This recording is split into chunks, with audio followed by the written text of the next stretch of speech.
Thanks for being here. Subscribe to Cheating Stories Best, so you don't miss new stories. Wife cheating with your employee friend. Today we have a story with a similar plot. Enjoy the show! I learned about this in the most unusual way.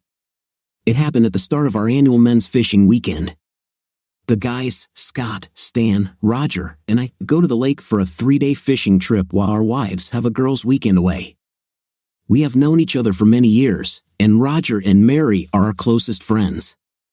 Stan Fortunato is Roger's nephew and several years younger than us, but we have accepted him into our circle of friends.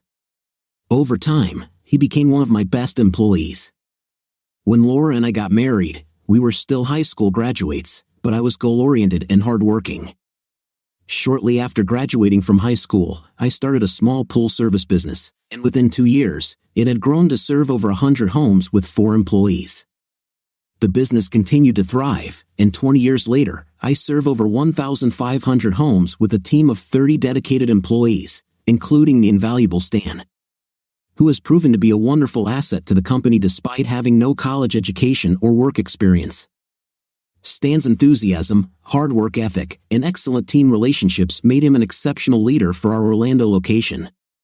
Recognizing his outstanding contributions, I promoted him, offering him a significant salary increase and the opportunity to become a company owner in the future.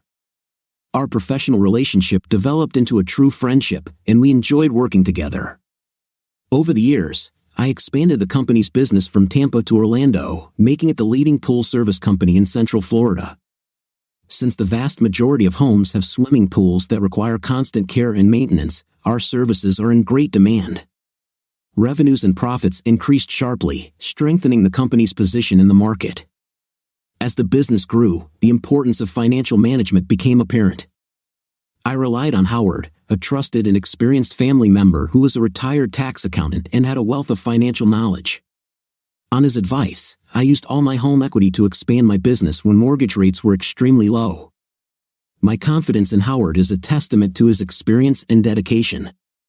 He and his attorney wife played a significant role in our success by providing invaluable advice and guidance that proved instrumental in helping the company thrive. Howard's wife, Beth, a corporate lawyer, suggested putting the company into a trust to protect the assets from liabilities and possible future lawsuits. I followed her advice, and it became my sole confidant. Ah, yes, the joys of married life in the pursuit of a dream home. My wife Laura and her friends absolutely love our new home. Picture this, a chic, upscale neighborhood with a huge pool, a spacious patio with a charming Hawaiian bar, and a grilling area that would make any barbecue lover's mouth water. Let's not forget about the luxurious amenities that Laura insisted on. She knows how to get her way, and I can never refuse her persuasive charm. You see, these houses in our posh neighborhood are going up in price faster than a shooting star, so naturally, I succumbed to Laura's every whim, knowing full well that when the time came to sell, we would be the winner. Love has the ability to force us to do things that we would not even think about, but it's all for the good, isn't it? Well, the day has come. Laura and her friends arrived at our luxurious abode for a weekend of complete solitude. When they arrived, I received strict instructions not to interfere with their pranks. Their task is to have a blast without us husbands, and I happily complied. I was more than ready to escape the clutches of girl talk and weekend gossip. With fishing rods in hand and a heart full of freedom, I rushed there faster than a pack of puppies. The fishing trip felt like heaven after spending weeks working hard to manage my growing company. The thought of catching more fish and drinking something cold with the guys was pure heaven. Leaving the ladies alone with their wine and secrets, I couldn't help but think how lucky I was to have Laura and her gang of schemers in my life. Sure, they drive us husbands crazy sometimes, but deep down, we know they are the spice that spices up our ordinary days. I couldn't help but smile as I drove to Roger's house, knowing the weekend adventure was just beginning. We carefully planned our trip to the lake, intending to leave at 6 o'clock in the evening and reach our destination by 9 o'clock. The 3-day outing promised to be exciting, filled with fishing and friendly communication. As I was getting ready to get into the car, I suddenly realized that I had forgotten my special bait, which I had been working hard on in the workshop. For me, fishing is not just a hobby, but a passion. I take pride in creating my lures and tackle with the belief that the right tackle can be the key to a successful catch. This lure I've been working on for the past week has a special meaning to me. It's a labor of love, a custom-made piece designed to attract the biggest fish and give me pleasure on the water. Knowing how important it is to have the perfect bait, I couldn't imagine going on a trip without it. So, I informed my fishing buddies that I needed to pick up my bait before we set off on our trip. They chuckled good-naturedly, naturally understanding my dedication to the sport. At 5 o'clock in the evening, I jumped in the car, drove the 7 minutes home, parked behind all the women's cars, walked to the side door, and quietly went down to the workshop. Not wanting to disturb the girls or get reprimanded for coming home early, I tried not to make any noise. I walked up to the bench and noticed that I could hear women talking. I remember I laughed, realizing that they were already drunk, as they were giggling and having fun. They were sitting in the shade next to the Hawaiian hut on the side of my house. The workbench was right under the window and close enough to hear their conversation. I'm not a big eavesdropper, and I don't really care about their conversation, but when I heard my wife talking about me in bed, my attention perked up. I don't know why, but I thought I'd record this part of the conversation and tease her when I got back. So, I turned on the voice recorder app on my iPhone. The next few minutes ruined my fishing and turned my world upside down. Apparently, I found myself in the midst of hot gossip. The ladies certainly didn't hold back, and I couldn't help but laugh at their frankness. They seemed to be discussing not-so-private details about their personal lives, and things were getting very spicy. Laura, laughing mischievously, did not hesitate to talk about her relationship with her husband, with me. I heard her telling the girls how great I was with my tongue and how I had never screwed up after all these years. I couldn't help but think, well, there you go, Laura boasting about my hubby. She continued, but what they say is true. After many years of marriage, everything may not be as stormy as before, but hey, it happens to the best of us. But then, as if out of nowhere, one of the girls asked the million-dollar question. So, that's why you were doing this with Stan? I perked up my ears, leaning in to see how Laura would react to this stunning news. The girls were in detective mode, trying to piece together the puzzle of Laura's recent antics. Judging by Laura's frankness, I felt that the conversation was about to take an interesting turn. While waiting for Laura's answer, tension and intrigue hung in the air. Crap, my heart skipped a beat, and I couldn't believe what I had just heard. Did I hear correctly? Did Laura just say that she had something with Stan, our Stan? Panic and disbelief washed over me like a tidal wave, and I leaned even closer, desperately trying to catch every word. My mind raced, trying to process this shocking revelation. Stan, who I trusted and considered a friend, was involved in something with my wife. It felt like the ground was crumbling under my feet, and I struggled to keep my emotions under control. Every word they uttered was like a dagger to my heart. The giggles and laughter that once brought joy now sounded like a cruel symphony of betrayal. My hands were shaking as I clutched the phone, my heart pounding wildly in my chest, and tears were threatening to flow from my eyes as I continued to eavesdrop on this heartbreaking conversation. I felt like a helpless bystander in my own life. The shock and pain were too strong, and I desperately wished that I could rewind time and erase these words from my life. At that moment, the truth hit me like a brick. The trust one had placed in Laura and Stan shattered into a million pieces. I felt lost, betrayed, and completely broken. The pain was unbearable, and I was both lost and devastated. After listening to the conversation, I realized that my life would never be the same. The innocence and happiness that filled our home would now be replaced by heartache and despair. No, Bob and I have a good intimate life, and in this regard, he has always suited me. I love him and would never deliberately start a relationship with Stan. It just happened that way, Laura defended herself. Come on, Laura, you cheated on Bob. You can't be that happy with your marriage, one of the girls challenged. No, you don't understand. My love for Bob is everything. He is not just my man, he is my home, my peace, my heart, and my safe place. And yes, it satisfies me. I love him very much. That stupid thing with Stan was just a big mistake, Laura explained. But you said that Stan is a wonderful lover, so we assumed that you had intimate with him. We don't understand this. Tell the whole story, girls, everything. I tell you should stay here. The guys will kill Stan, and my husband will throw me out on the street if he finds out. I will never hurt him like that. He's so sweet, but he'll never understand. Do you promise that this will remain only between us girls? Laura pleaded. I didn't hear anything, but I assumed they were all nodding their heads in agreement.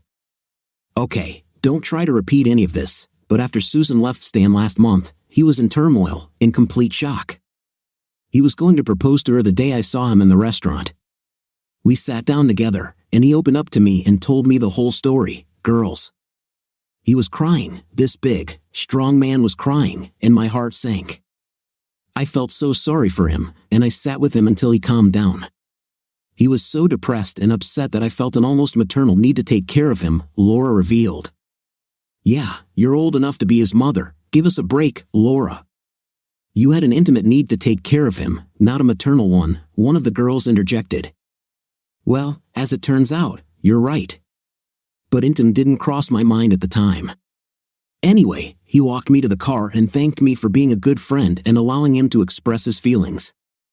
I just smiled and kissed him friendly. That's when the spark started. Before I could move away from him, he pulled me towards him and gave me the hottest kiss I can remember. It had been many years since Bob had kissed me like that, and that kiss had turned my knees to jelly, Laura confessed. Hearing her words, I felt severe pain and heaviness in my chest. I trembled, but I didn't know whether it was out of anger or fear of what she would say next. After we broke the kiss, he, without saying a word, took my hand and led me to his truck, parked a few rows down under a shady tree. Don't ask me why I let him do this, I was spellbound. So, we got in the back of his car and spent the next few minutes kissing like high school sweethearts. And then, he said that he always found me very hot and fantasized about being with me. I must admit that I was stunned and flushed by his compliments, but I can't explain what I did next. Frankly, at that time, I didn't think at all about Bob or our family. I can't explain it, but I suddenly wanted to taste it. He was so grateful and said he needed it after what he had been through, Laura continued. Hearing this, my heart felt like it was torn in two. I cannot convey the pain that these words caused, penetrating into every cell of my body. I felt myself trembling and shaking as a sense of loss washed over me. Roger's wife, Mary, spoke next. Wow, how hot. We had no idea you had it in you. Me too, I had never thought about doing something like this before, but it just happened, Laura added. Then, Scott's wife, Emily, chimed in. I think all of us girls dream about this, but it never happens. Well done, I envy you so much. Tell me what happened next, Laura said. I could tell from Laura's voice that she knew she had done wrong and felt a deep sense of regret for crossing a line she shouldn't have crossed. Well, when I came to my senses and realized what I had done, I was suddenly overcome by a feeling of guilt. I knew what I did was wrong and that Bob would never understand, so I had to make sure it didn't happen again. I told Stan it was a one-time thing, and we could never do anything like that again. Then I told him that Bob was his friend, and he would feel betrayed by both of us if he knew about it. Stan agreed. He said it was just a moment of passion and that it would forever remain our secret, Laura confessed. As I stood there, my heart racked with shock and pain, Laura's confession still echoing in my head. Mary's words struck the final blow to any remaining hope. They destroyed the last remnants of my illusions, and I felt completely lost and empty. Well, how did you end up in bed with Stan and turned your husband into a horny one? Hearing this question turned me into a broken person, humiliated and lost. I wanted to strangle both Stan and my cheating wife with my bare hands. Laura hesitated before recounting how Stan had approached her, seeking comfort in a moment of despair. The momentary pleasure was overshadowed by the awareness of betrayal and the depth of the pain she had caused. When she spoke, her words were tinged with sadness as she revealed the intimate details she shared with Stan. She said in a gloomy voice, "No, please don't think like that. I just made another stupid mistake. I actually screwed up and should have been smarter. Stan called me to invite me to lunch, but I declined, saying that we really shouldn't see each other alone. He said that he was depressed and needed to talk to someone, and that he felt like I was the only one who understood what he was going through. Stan said he would cook dinner for us if I came to his house for at least an hour. Then, I made another colossal mistake by going to his house alone. We sat and talked, eating salads and washing them down with another glass of wine. After an hour of small talk, he said how touched he was by our last meeting. He stood next to me about to take our dishes to the sink and kissed me again. This time it was one of those romantic kisses that girls dream of. Long story short, we ended up in his bed for the day. It wasn't romantic at all, just rough intim. I knew it was wrong, but that's how it happened. And to be honest, it was the best night I've had in years. He hadn't had intimate for a long time, and he is a passionate lover. It was an amazing few hours of intimate, but we both knew it wouldn't happen again. After I showered and got dressed, I said that this would never happen again and that he should not call me. He said that he was a wonderful man and that he should find a woman his age that he could love, and that I would not jeopardize my marriage. We both agreed, and that was the last time. So, you were never with him again, just those 2 times? Anger bubbled through my veins, and I clenched my fist tightly, trying to contain the storm of emotions raging within me. The revelation about Laura's one-time meeting with Stan was like a blow to the heart, and the pain intensified with every word she said. My world was falling apart, and the life I knew was over. I was filled with rage, but I also felt a desperate desire to salvage what was left of our relationship. I didn't want to lose her, but I couldn't bear the weight of betrayal. My mind was racing, battling conflicting emotions, resentment and anger mixed with feelings of helplessness. I felt lost and vulnerable. How could she do this? How could she betray the trust between us like that? Just as I was looking for a glimmer of hope, Laura's next comment hit me like a brick. It was like she was pouring salt into an already open wound. Her words tore my heart, deepening my anger and disbelief. I know it was wrong, but as I said, it just happened. At this moment, my anger reached its climax. How could she dare to treat her actions so lightly, as if they were some kind of uncontrollable impulses? My anger flared up more and more when I heard my wife belittle her infidelities. I felt a sense of resentment, a sense of betrayal that went beyond the physical act. For the sake of a moment's pleasure, she voluntarily put our marriage at risk. The room seemed to close in around me, and I tried to find a way to cope with my anger. I wanted to scream, to break free, but I understood that this would not solve anything. The pain was all-consuming, and I felt a weight pressing on my chest. At that moment, I realized that I couldn't figure it all out right away. Then, when she spoke again, I listened carefully to find some hope for our future together. When she spoke, her voice trembled with emotion. Laura admitted that, despite feeling guilty, she could not help but remember the intense passion she shared with Stan. She said that these memories became a secret refuge for her, which she sought when making love to me. No, never again. All I have now are wonderful memories. I hate to admit it, but I use them when Bob makes love to me. I know it's wrong, but I can't get it out of my head. Now, these memories are all I have left. It was a heartbreaking confession. There was a sense of sadness in Laura's words as she tried to accept that these memories of Stan would always be a part of her, no matter how much she wanted to erase them. Emily was silent, but after Laura's confession, she spoke. Laura, I'm so jealous. I love Scott too, but I would love to try a night like you had with Stan. I don't want to say anything, but Scott is kind of small. I love it very much, but I would kill to try something different just once. I heard Mary let out make a sound as if the story had aroused her. Holy, and poor Bob doesn't know anything, has no idea about Stan or that you fantasize about him during process. God, this is so obscene, Laura, but you better get your head in order and forget about Stan. Bob is not a stupid person, and you can slip up and hurt him. Don't worry about Bob. I'll make sure he's taken care of, and believe me, he will never know about this, and I will never do this again. I swear it was a mistake, and it's hard to live with that guilt. Honestly, along with the wine, what helps me is that I finally told someone the whole story. Now, my future was in danger as the girls giggled and enjoyed their girl talk about me. I'm the sucker who bought the big house, paid the bills, and let my wife enjoy the luxury life without working, spa, country club, shopping, new big house with a swimming pool for fun. And a housekeeper, and all this at my expense. A mug, better known as an ignorant husband. I couldn't believe what I just heard. The shock of Laura's confession plunged me into a state of disbelief, and tears streamed down my face, revealing the depth of my pain.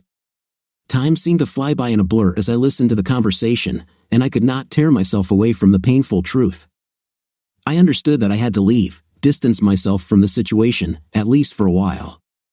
With a heavy heart, I took my fishing bait and the bottle of Amontillado sherry I had bought for the boys and headed back to Roger's house.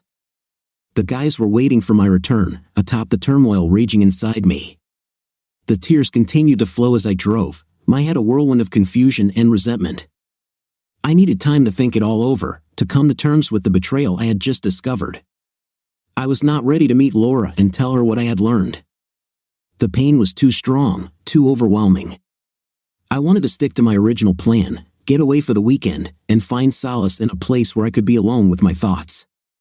But fate seemed to show a cruel sense of humor when I realized that I would be spending these days with Stan, the one involved in the heartbreaking affair. The prospect of being near him only added to my suffering. I didn't know what to expect, and the uncertainty weighed me down. Would I be able to contain my emotions? Would I be able to meet him face to face without suffocating with the devastation I felt inside? As I drove back to Roger's house, the tears kept flowing, and I felt a deep sense of loss and pain. The upcoming weekend hung over me like a dark cloud, and I didn't know how to deal with it all. All I knew was that I needed time to heal, to find a way to reconcile my broken heart. At that moment, I felt completely alone, feeling betrayed by someone I loved and trusted.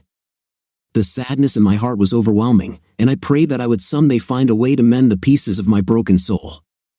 When I arrived, Roger was standing outside, loading his Escalade. As I approached, he noticed that something was wrong, that my eyes were glazed over. I knew I wasn't ready to say anything, but when he asked what was wrong, I came up with a good answer. "Bob, what happened? You look terrible. What's the matter?" "Sorry, Roger. I'm having a migraine and just need to switch off for a while." "Are you sure, dude? You look bad." "Yes, I'm used to dealing with it. Just let me sit in front. I'll close my eyes, and I'm sure I'll be fine. Besides, there's no way I'm going to miss our annual trip. I need to unwind." "Sure, no problem. Why don't you go inside and relax while we finish getting ready? We'll leave in about 30 minutes. When we are ready, I will come for you." Sure enough, 30 minutes later, I was in the front seat, and my buddy Roger was taking care of me. He took his wife's blindfold and a pair of his noise-canceling headphones and handed them to me. As I sat in the passenger seat with Stan and Scott in the back, together with the blindfold, the headphones plunged me into darkness. My senses were now limited to smell, touch, and taste, which allowed me to process this unexpected situation. The guys understood my reticence and offered to help if I needed anything. I couldn't look at Stan. I just kept my eyes closed and thanked them for their understanding. For the next 3 hours, still in that dark place, I could sit quietly and contemplate the disaster I had just witnessed. I thought back through our years together, how I idolized Laura and felt blessed when she gave me Michael and Katie, our wonderful children. She said that it was just one time, that she felt guilty and would never do it again. I wanted to find a way to forgive her and forget about it, but the killer for me was her last words about how she thinks about Stan when I make love to her. As a red-blooded man, I can't imagine any guy could survive that. No, unfortunately, I believe this confession ended our marriage. I thought about how all the good times we had together as a family might end. Tears welled up in my eyes, and I wiped them away before they became noticeable. For the first time that I can remember, I felt difficult and confused. I have no answers, no idea what to do, and I must have fallen asleep because the last thing I remembered is Roger shaking my shoulder, waking me up. "Dude, are you okay? How are you feeling?" he said, already near the fishing hut. I was unusually quiet for the next 2 days and used my migraine as an excuse. The guys left me alone as I was trying not to ruin Scott and Roger's trip. I continued to struggle with my feelings, looking through my life, both past and future. It was difficult, but I knew I would survive. 2 days later, still doubtful, I found myself on the path leading to the lake, alone with Stan. Roger and Scott were going to meet us at the boat dock. I followed Stan through the forest. As I followed him along the path, I heard Laura's words echoing in my head, and suddenly, I was overcome with rage. On the side of the path, I noticed a large fallen branch about the size of a baseball bat. Without thinking, I picked it up, felt the weight of the branch in my hands, looked at Stan, who was standing 20 steps in front of me, and suddenly rushed forward. I lifted the heavy branch and brought it down on Stan's right shoulder. He wanted to go for the head, but at the last second, he changed direction and crushed his collarbone, causing Stan searing pain as he fell to the ground. Standing above him, I looked down at the man who was having intim with my wife. He held his shoulder, and I shouted, "This is for you sleeping with my wife." Then, I kicked him between the legs as hard as I could. I hit him as hard as I could and watched him arch in pain until he lost consciousness. After a few minutes, I came to my senses, carried Stan to a tree, and sat him down while he came to his senses. A few minutes later, he came to his senses. "What the hell? Listen, I know everything about you and Laura, and right now, you're lucky to be still alive, man. I'm sorry this happened." My face turned red with rage. "Shut up. You slept with her, period. Don't talk to me for the rest of the trip, and don't say a word about this to Laura. If you tell me, I swear you will regret it for the rest of your life. I don't know what I'll do with her, but I don't need you to ruin that either. You ruined my 20-year marriage, don't ruin my revenge. Bob, she loves you, you can't divorce her. It's all my fault, and I'm so sorry, please, just blame it on me and not her. Bob, I was hurt by Susan leaving me while Laura was by my side, it just happened, and she felt guilty after I pushed her. Dude, you can't divorce her, she loves you," Stan pleaded. I hit him again. I said shut up. At that moment, Roger and Scott saw that I was kicking him again, and they ran over and pulled me away. "Bob, what are you doing? What's happened?" Roger helped Stan up, and we returned to the cabin. For the next hour, Stan was holding his shoulder and was angry that I attacked him from behind and that the fight was unfair. I looked at him and told him to shut up and then played the recording so everyone could hear it. When the recording ended, Roger shouted at his nephew, "You're a damn. You betrayed our friend and the man who gave you a job when you were broke and gave you his trust. You had intim with one of our wives and had the audacity to come with us on this trip, and you're still angry that Bob hurt you? You should be grateful we didn't dump your 5th place in the middle of the lake. We don't want to see or hear about you for the rest of the trip, not a word. You should be grateful to be alive," Roger said. Scott spoke up. "You know, guys, there's another problem with this recording. You heard what my wife and Mary said and how intriguing it was to them. All our wives are delighted with Laura's infidelity and keep it a secret. I don't know about you, but I have a problem with this, and when I get back, Emily and I are going to have a serious conversation." "Yes, you're right, Scott. It was disrespectful to all of us," he turned to Stan, giving him a death glare, and said, "See what you did, idiot? Destroyed one marriage and possibly 2 others. Maybe we should drop you off in the middle of the lake." Stan just looked at the floor and was silent. He finally realized how badly he had screwed up. "Here's the deal, guys," I spoke. "I agree that they are all involved, but please give me a few days before you do anything. I'll give you a copy of the recording, but I need to meet with Laura before she finds out that I know everything, thanks to this idiot. I don't think I can stay with her. Damn, now every time we make love, I'll know she's thinking about him. Knowing this, there is no way I can be with her. I'll probably divorce her. I just need a few days to figure everything out." Roger looked at his nephew. "Stan, you're a piece of. You will not speak to Laura or the other wives without our permission. If you warn Laura about what's about to happen to her, we'll make your life hell. Now, if you disappear, none of us will be upset. You're my nephew and family, and that's the only reason I didn't kick your 5th place and leave you in the woods. You offended our friend and good man just because you couldn't keep your girlfriend. You seduced another man's wife. You are a piece of, and I'm ashamed to admit that you are my sister's child. Not a word, do you understand?" Stan nodded in understanding. No one spoke to him again the entire trip, and to his credit, he stayed aloof and avoided conflict. All that remained was to decide what to do with Laura. As we drove home, I thought about it all and wondered how Laura would react if the roles were reversed. Here it is, suddenly I had a plan. Deep down, I love Laura, and I could probably handle one-time intimate with Stan, but the thought of her dreaming about it while making love to me is too much to bear. I decided to leave Laura's fate in her own hands. The plan was to talk about the affair, leading her to believe that I was having an affair, and see how she reacted and what she would do. If she forgives one-time night, then I will do the same for her sake, and everything will work out. No matter how she reacts, that is how I will feel about her and our marriage. The solution to the problem of her infidelity will be in her own hands. When I got home and pulled into my driveway, my stomach was churning, and my anger was bubbling to the surface. I was in a gloomy state, but the time had come to meet Laura, and I needed to keep my feelings under control and act normal, which was one of the most difficult things I've ever done in my life. When I entered the house, a warm welcome awaited me. Laura was dressed smartly and looked good. She gave me a big hug and a kiss in greeting, something I would miss if she chose the wrong path. I was still angry, but I still loved this cheater. My blood boiled as I thought about what she had done, but the smell of her perfume and the delicious dinner she had prepared helped calm me down. We had a great dinner, and somehow I remained gracious and listened to her talk about the last few days. It was still relatively early when she took me to the bedroom, telling me she missed me and needed some extra love.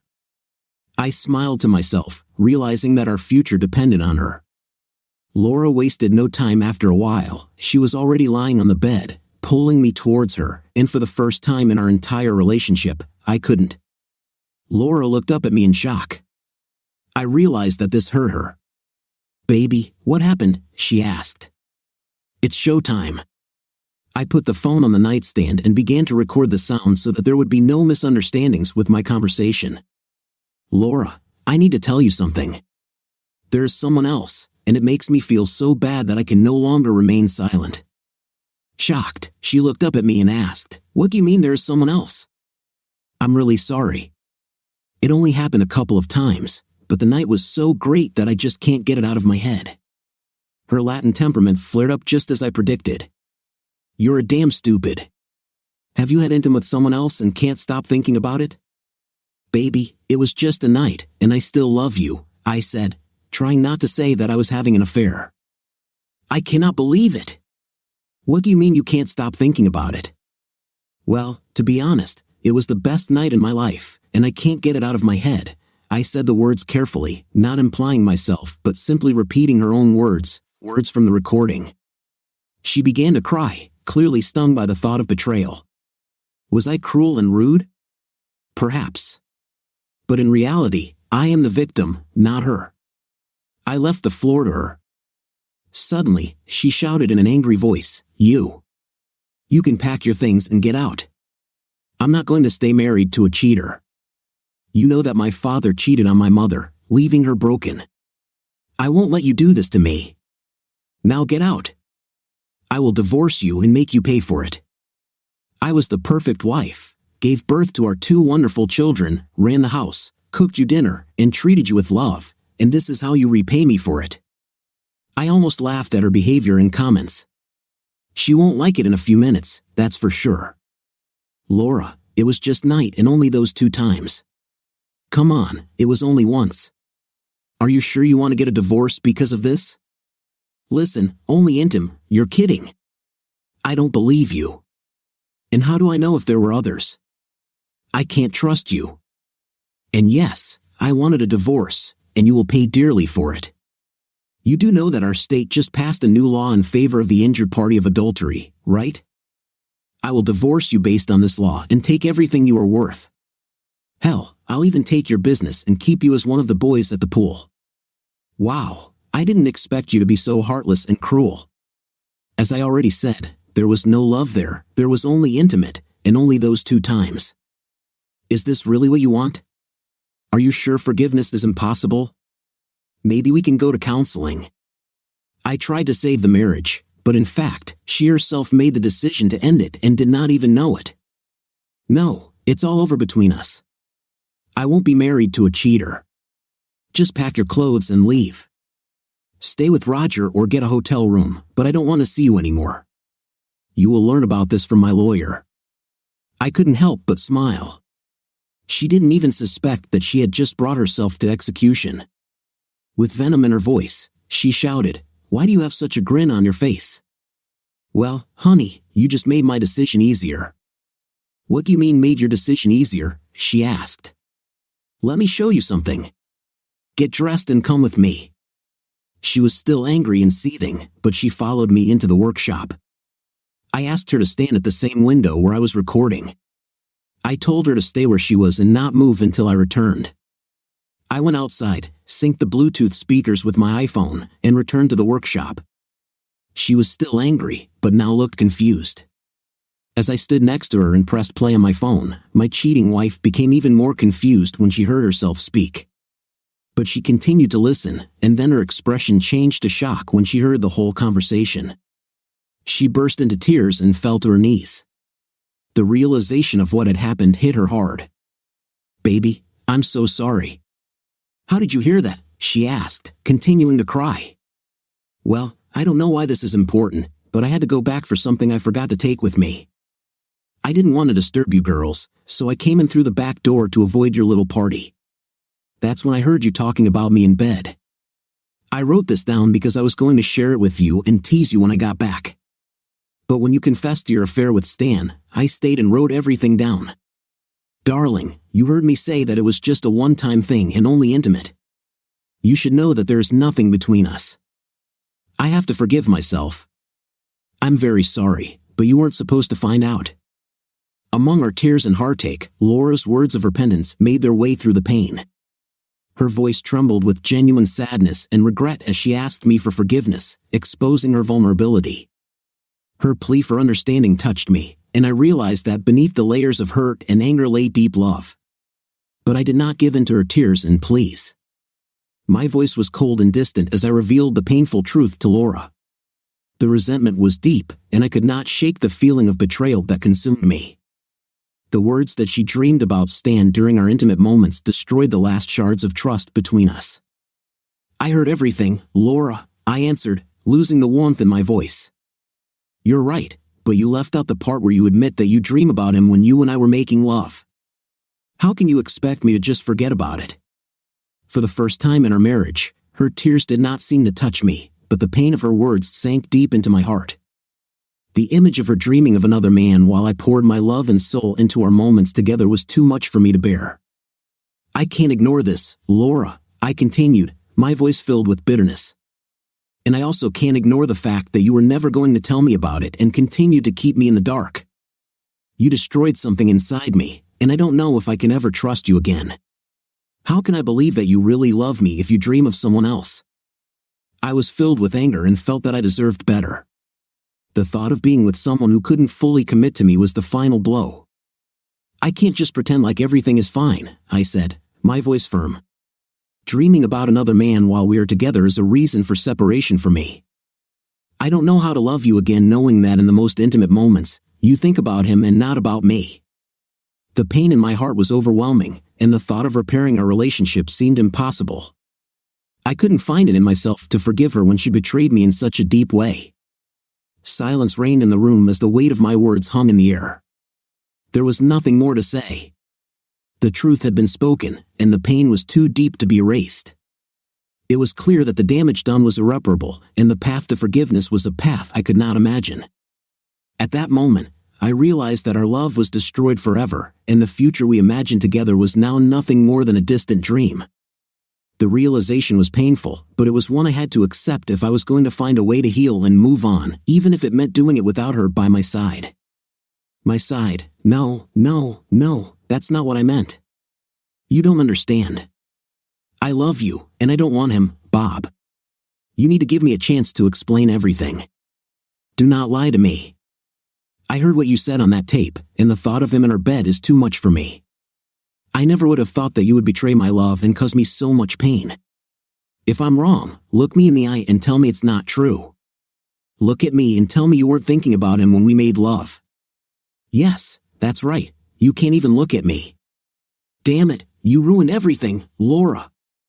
After I divorce you, you can live with him, and then you won't have to dream about him anymore, openly sobbing, she said, barely audibly. You can't divorce me. I love you. Please give me a chance to make things right. This is funny now? Do you want my forgiveness? Imagine my shock. I'll fix everything. I love you. I'm sorry. What makes you think that I'll be with you after what you did? Do I really look like someone who is ready to accept the betrayal of his cheating wife? My voice shook with a mixture of emotions as I poured out my heart to Laura. I've been torn apart for the last 3 days. Part of me wanted to find a way to forgive you and mend the relationship. I thought I could get over this one-time mistake, but everything changed when I heard what you told your friends. The pain in my heart was palpable, and I couldn't hide it in my voice. The fact that she proudly shared intimate details of her thoughts during our lovemaking destroyed the last vestiges of trust one had in her. In all the years of our marriage, I had never cried openly, but now I could no longer contain my pain. Laura, I continued, tears flowing and my voice trembling, these women, your friends, now see me as an ignorant husband. It was as if I was living a lie, not noticing what was happening behind my back. Knowing that they were laughing at me and calling me ignorant destroyed any sense of self-worth I still had.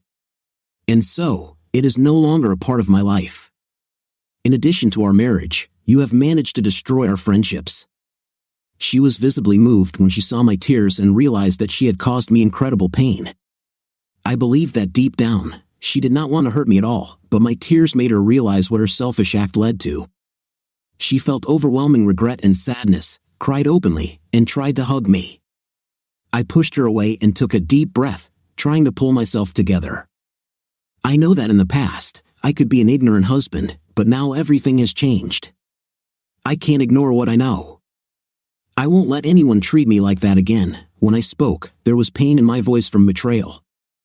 I desperately wanted to save our marriage, to find a way to return to the love we once shared, but the reality of the situation became increasingly clear, and I did not see a clear path forward. You know, when we were returning from fishing, I was thinking about how to save our marriage, I admitted, and my voice broke. But, to be honest, I couldn't find a way to do it, so I decided to let you make the decision yourself. I don't know if I can ever trust you again, and I don't want to live a life full of doubt and pain. When I finished speaking, there was a long pause, the silence heavy with the burden of our emotions. The future was uncertain, and I didn't know what lay ahead, but one thing is clear, I cannot live in a marriage filled with betrayal and doubt. What do you mean you'll let me decide? She asked. Well, since I couldn't decide what to do with us, I came up with a plan. I will tell you the story of the affair, and I will proceed further in accordance with your reaction. The beauty of my plan was that the fate of our marriage depended only on you. In the story I told 20 minutes ago, I never said that I was having an affair, only that I was having one. I repeated what you said about her being in bed with us, you know, how you dream about him while I give you all my love. Well, 20 minutes ago, I told you that the affair was a one-time mistake, and there was only process, not love. I asked you if there was any way we could get through this. You even offered to go for a consultation. Do you remember what you answered me? She told me to get out of our house. She said that you were going to destroy me in the divorce. She said you would take my business and turn me into a pool cleaner. You showed no mercy, so now you can expect exactly this from me. I won't kick you out like you did to me, but you will move into the guest room because I don't want you in my bed. I will meet with a lawyer and file for adultery. I can't wait to take advantage of that new divorce law you've been telling me about. With all your rage, Bob, I didn't mean anything like that. You have to believe me. Do not do that. What about all our 20 years and children? There was emotion in my voice as I spoke against Laura, my heart breaking with every word. The pain of the betrayal was too great, and I couldn't help but feel how the weight of her act fell on our entire family. I know it will be difficult, I said, my voice trembling with resentment and anger, but I can't ignore what you did, Laura. You didn't think about the children or our years together when you decided to betray me and our family. The feeling of her betrayal pierced me to the core, and the pain in my heart was all-consuming. What you did is unforgivable, I continued in a firm voice, and you will have to face the consequences, just as you were ready to punish me for my mistakes. Now, get your things out of my bedroom. My voice was filled with sadness as I led her away, physically separating her from the space we once shared. The room that was the sanctuary of our love is now tainted by betrayal. I couldn't sleep that night, mourning the death of my marriage. I loved her with all my heart, and the knowledge that in the most intimate moments of our lives, she dreamed of another man, continued to hang over me like a dark cloud. I know that some men can forgive their wives for such transgressions, but I could not find the strength to do so.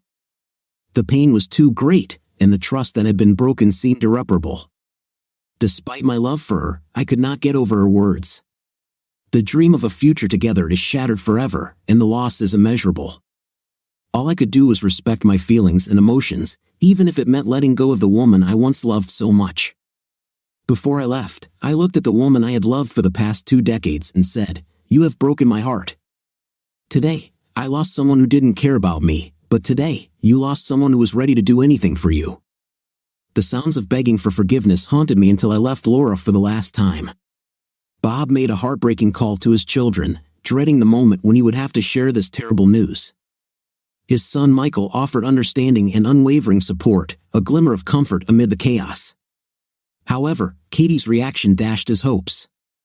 The anger she showed, reflecting her close bond with her mother, pierced his heart. Bob tried his best to understand her, but the gap between them seemed insurmountable. Laura, in a rare display of strength, took the trouble to talk to Katie, admitting her grave mistake and urging her not to hold a grudge against her father, who had done nothing wrong. The children's lives were forever changed, but Bob was determined to secure their future, promising to fund their college education and care for them. The confrontation between the guys and their wives was filled with betrayal and heartache. Mary's heart broke when she learned of Laura's divorce, and she felt their long-term friendship crumble. Roger seethed with rage, unable to understand why his wife kept her affair a secret, and worse, why she seemed to encourage it. The revelation recorded on the tape was a heartbreaking blow for him, forcing him to doubt everything. The resentment was too deep to ignore, and it seemed as if the bond they had once shared was broken beyond repair. The days that followed were filled with heavy emotions and heartache as the consequences of their actions began to unravel before their eyes. The once close-knit group of friends now faces the harsh reality of betrayal and broken trust. Mary, devastated by the news of Laura's divorce, confronted Roger, her husband, and learned of her role in keeping the affair a secret. Her heart sank as she realized the gravity of her action. Roger was furious and demanded to know why she protected Laura and betrayed their best friend. From the weight of guilt and the awareness of her involvement, she was speechless and repentant. A similar scene unfolded at Scott's house when Emily heard hurtful words spoken about her husband on tape.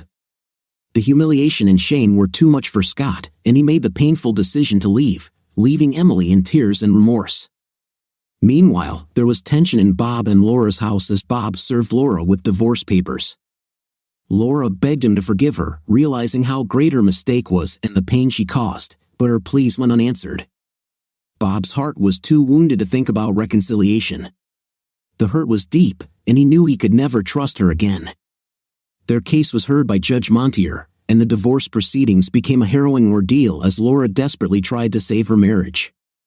During the trial, Stan gave testimony filled with regret for the destruction he caused.